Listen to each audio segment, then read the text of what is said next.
My name is Christine, and I'm the owner of Miss Christine's Kitchen. The whole place is filled with murals, and it's all about my life story. What I'm going to cook for you guys today is a traditional dish. It's escovitche, snapper fish with fried plantains and festival. I already made the dough, which is made from flour, sugar, baking powder, cornmeal, and I put a little bit of cinnamon, but you can't really taste it. So first we're gonna start with the fish. We have a snapper fish. We have some red and yellow and orange peppers. We got a couple of sprigs of thyme, a few pimento seeds, which is called allspice. Got some onions and rice vinegar.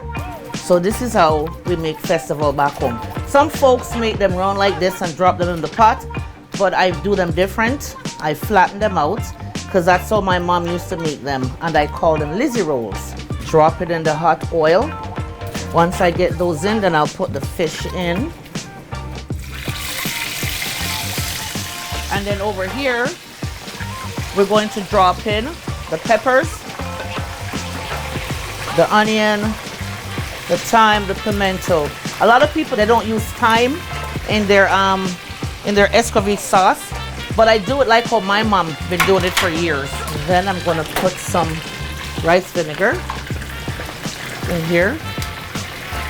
So this is the base for the escovitche sauce. I make my escovitche totally different from everybody else. Just a little bit of water. This is a traditional Jamaican dish. Okay, that's still going strong. This is going strong, and then now I'm going to do a fried plantain. It looks like a banana, but it's not. These are floating away, so these are pretty much done. Okay, so this is the festival plantains, and this is the piece resistance, this sauce here. And then I'm going to take some of that sauce, because that's the whole point, is the sauce on the fish. Look how pretty that looks. Escovitche, snapper fish, fried plantains, and festival. So come on down to Miss Christine's Kitchen and try the food. You will love it, trust me.